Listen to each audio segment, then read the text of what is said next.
कल Seth Rollins ने पूरा इंटरनेट ब्रेक कर दिया जब अपने ट्विटर या फिर एक्स अकाउंट जो भी आप बोलना चाहो उस पे उन्होंने इस वाले पिक्चर को पोस्ट किया। मुझे लगता नहीं है मुझे यहाँ पर ज्यादा कुछ एक्सप्लेन करने की आपको जरूरत है। ये क्या है? ये शील्ड का फिस्ट बम्प है। Seth Rollins, dean Ambrose and Roman Reigns. और इस फोटो पर जो लाइक्स हैं ट्विटर पे, एक्स पे, वो 80,000 से ज्यादा हैं। और भाई 80,000 लाइक्स पता कब होते हैं? वो तब होते हैं जब समझ लो कोई बहुत बड़ा रिटर्न हुआ हो या फिर 2-3 साल में कोई ऐसी चीज हुई है जो बहुत ही रेयरली होती है डब्ल्यूडब्ल्यूई कंपनी में। इतने सारे इसके ऊपर लाइक्स हुए हैं और इसके बाद से जो शील्ड का माहौल है वो गर्म हो गया एकदम से अचानक से, क्योंकि सेथ रॉलिंस की तरफ से आई थी। ऐसा नहीं था कि किसी और ने डाली है। लेकिन मैं आपको इसके पीछे का रीजन एक्सप्लेन करता हूं। आपको पता है साल में PWI प्रो रेसलिंग इलस्ट्रेटेड की लिस्ट आती है टॉप 500 सुपरस्टार्स की। तो इस लिस्ट में टॉप 3 पर जो सुपरस्टार्स हैं वो Roman Reigns, Seth Rollins and dean Ambrose हैं। यानी कि इतने सालों के बाद शील्ड एक बार फिर से डोमिनेट कर रही है पूरे प्रो रेसलिंग वर्ल्ड को। ये पूरी लिस्ट आप लोग देख सकते हो। नंबर 10 से यहाँ पे देखोगे तो कोडी रोड्स, उसके बाद Josh Alexander, Orange Cassidy, Kazuchika Okada. अगर आपको कुछ नेम से फेमिलियर नहीं हो तो ये सारे सिर्फ डब्ल्यूडब्ल्यूई के नेम नहीं है,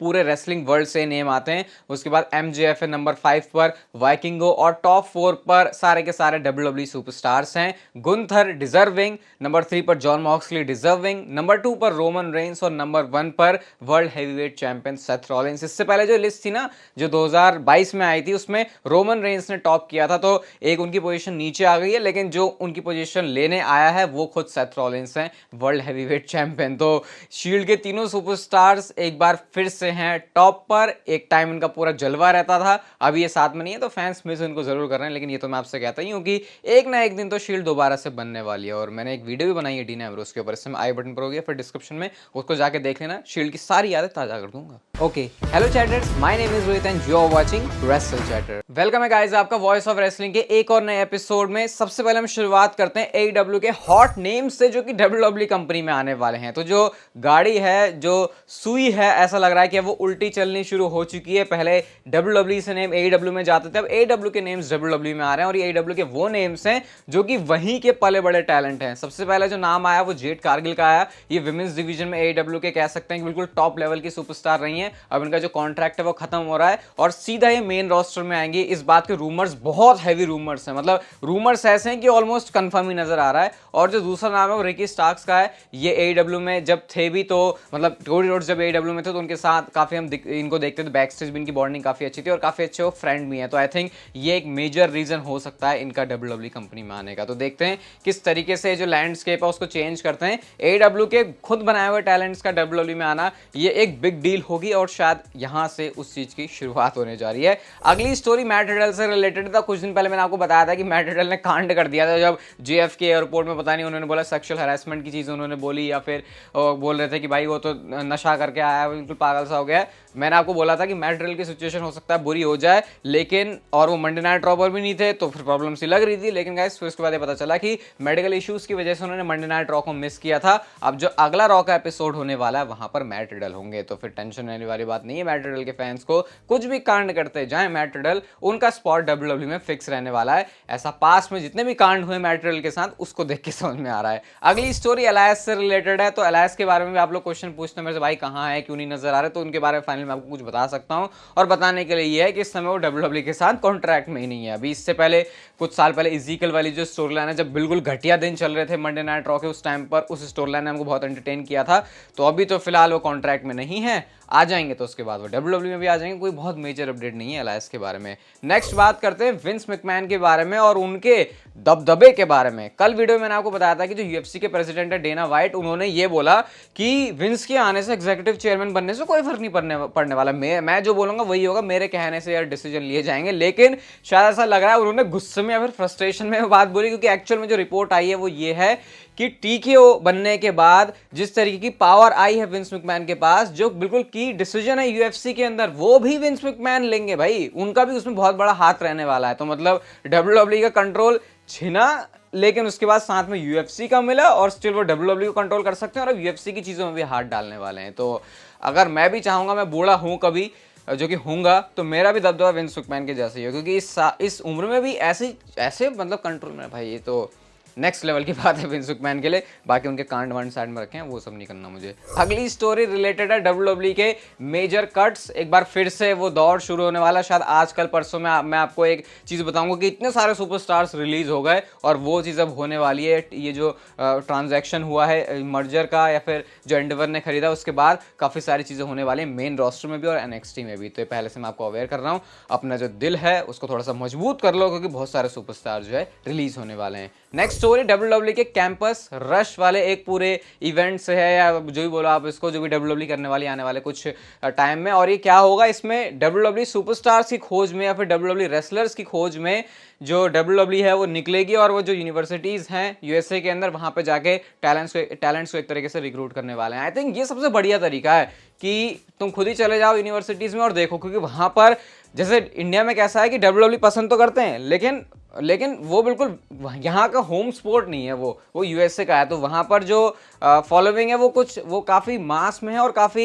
ऐसे कैजुअली भी अगर आप बात करते हो तो वो सब चीज़ को पता, सब हर किसी को पता होती है। तो इस तरीके से WWE टैलेंट्स अपने लेके आने वाली है। देखते हैं अब ये जो WWE नई प्रोसेस शुरू कर रही है उसकी वजह से कैसे WWE के सुपरस्टार्स भी चेंज होते हैं। आई थिंक अच्छा मिक्स होगा जो WWE काम कर रही है उसकी वजह से। जे उसो के बारे में बात करते हैं, सॉरी मेन इवेंट जे उसो के बारे में बात करते हैं भाई। तो मंडे नाइट रॉ में जिस तरीके से अब तक जे उसो ने काम किया, उनको बुक किया गया है, WWE के अंदर जो लोग हैं वो एक्सट्रीमली हैप्पी हैं ऑफिसेज में जे उसो को जैसे वो देख रहे थे या फिर उनको विजन कर रहे थे मंडे नाइट रॉ के ऊपर। तो अभी तक तो काम भाई जे उसो का बिल्कुल बढ़िया चल रहा है। अभी तो मेरे को लग रहा है कि उनकी शुरुआत भी नहीं हुई कुछ, अभी तो वो कंफ्यूज ही रहते हैं, ड्रू मैकिंटायर से पंगा या रिडल, फिर ये जजमेंट डे क्या चल रहा है, ऊपर से नाया जैक्स भी आ गई, सारा एंगल मैंने आपको समझाया, ब्लड लाइन वाला भी। तो आने वाले कुछ हफ्ते लग रहा है बहुत मस्त होने वाले हैं। क्यूरियोसिटी है पूरी जे उसो की अराउंड की मंडे नाइट रॉ में बंदा आ तो गया है, लेकिन करेगा क्या भाई। सबसे अंडररेटेड सुपरस्टार जिगलर के बारे में भी जरा बात कर लेते हैं। तो आप लोग मेरे से जिगलर के बारे में पूछते हो भाई जिगलर कहाँ पर है, तो सिंपली जिगलर के टीवी पर ना देखने का जो रीजन है वो ये है कि उन्होंने खुद WWE से छोटा सा ब्रेक लिया है और इस वजह से वो WWE टेलीविजन पर अपीयर नहीं हो रहे। यार देखो जिगलर ना, मैं आपको बता सकता हूँ ये कभी रिलीज नहीं होने वाले WWE कंपनी से, क्योंकि जिगलर को WWE ऐसे देखते कि जो भी नए बंदे को हमको उसको भाई पकाना है, अच्छा बनाना है, तो फिर जिगलर के साथ उसको एक फ्यूड दे दो और वो बंदा आगे तैयार हो जाएगा WWE में बड़े बड़े या फिर बिगर स्टेजेस के लिए। तो ये बहुत एक रिलायबल बंदा है डॉल्फ जिगलर WWE की नज़र में। तो रिलीज तो नहीं होंगे वो, लेकिन यार वही है, फिर इनको WWE कभी उस लेवल पे लेके भी नहीं जाने वाले, क्योंकि शायद WWE उस तरीके से देखती भी नहीं है उनको। हर एक सुपरस्टार को देखने का अलग नज़रिया होता है, और आई थिंक जिस खांचे में या जिस सांचे में फिट हुए हैं जिगलर, वो एटलीस्ट जिगलर के फैंस के लिए तो अच्छा नहीं है बिल्कुल भी। अगली स्टोरी ब्रॉक लेसनर से रिलेटेड है, और पता नहीं क्यों कभी कभी मैं आपको ऐसी बातें क्यों बताता हूं, लेकिन चलो बता देता हूं। ब्रॉक लेसनर के कुछ राइट्स WWE ने अपने पास से खो दिए हैं। स्टिल उनका कॉन्ट्रैक्ट वाली सिचुएशन सब कुछ सही है WWE के साथ में, लेकिन WWE के कैमरास के अलावा, ठीक है, जो WWE हाथ में लेके फिल्म करती है अपने रिंग साइड पर या फिर शोज में या फिर कभी बाहर, जो WWE के कैमरास के अलावा कहीं की भी फुटेजेस हैं, WWE उसको यूज नहीं कर सकती, उसको शेयर नहीं कर सकती। ये वाले राइट जो है उन्होंने खो दिए। अब मेरा फर्ज बनता है मैं आपको एक्सप्लेन करूं कि कैसे, लेकिन मुझे भी नहीं पता कि ऐसा क्या है कि मतलब उनके कॉन्ट्रैक्ट में क्लॉजेस वगैरह क्या क्या होते हैं, मुझे नहीं पता, लेकिन कुछ वियर्ड सी चीज़ लगी तो मुझे लगा आपके साथ भी शेयर कर देता, थोड़ा आपको भी कंफ्यूज कर देता हूं। अगली स्टोरी गाइस बहुत ज़्यादा इंपॉर्टेंट है, और BW यानी कि बूजर रेसलिंग के अकॉर्डिंग कुछ बहुत नए चेंजेस WWE के अंदर होने वाले हैं। सबसे पहले स्टेजेस के बारे में आप लोग पूछते भाई स्टेज कब कुछ नया आएगा। एक टाइम पे वो रॉ का वो पूरी बड़ी बड़ी सी ऐसी कर्व वाली LED स्क्रीन थी, और वो स्मैकडाउन का कैसा था ना, बिल्कुल ऐसे ऐसे करके जो मस्त दिखता था बिल्कुल। अब WWE स्टेजेस के ऊपर काम कर रही है, नए नेम्स के ऊपर काम कर रही है, वेट क्लासेस जैसा आपको पता है UFC में होती हैं, heavy weight, light weight, feather wait, ये सारे जो चीजें हैं वो WWE शायद अपनी कंपनी में भी इंट्रोड्यूस करने वाली है।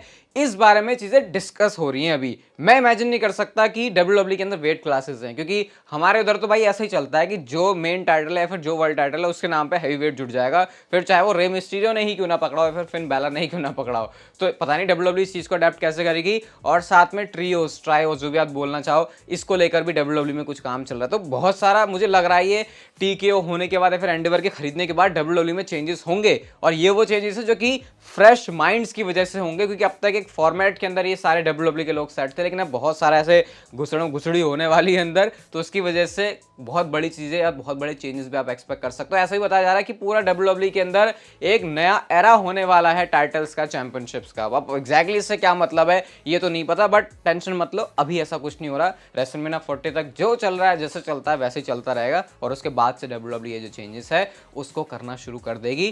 कल का जो फ्राइडे नाइट स्मैकडाउन का एपिसोड है उसको तो बिल्कुल मिस मत करना, सुबह अलार्म लगा के उठना, क्योंकि कल होने वाले हैं जॉन सीना शो पर ग्रेसन वॉलर इफेक्ट के साथ। और अगर कुछ एक छोटा सा स्पेकुलेट करना हो इसमें तो लग रहा है ऑस्टिन थ्योरी यहाँ पर आके कुछ ना कुछ कलेश करने वाले हैं और जॉन सीना को अपनी फ्यूड भी स्टार्ट करनी होगी। लगातार 7-8 हफ्ते के लिए वो स्मैकडाउन पर आ रहे हैं, अपना फुल टाइम रन वो 2023 में फैंस को देने वाले हैं। तो फिर कल स्मैकडाउन का शो जो है बहुत इंपॉर्टेंट होने वाला है कि जॉन सीना की जो डायरेक्शन है वो कहां जाने वाली है अपने इस रिटर्न के बाद, अपने इस छोटे से टूर के बाद। ये वीडियो गाइस अगर आपको अच्छी लगी तो लाइक शेयर सब्सक्राइब और नोटिफिकेशन बेल को जरूर ऑन कर देना and I will see you guys in my next video.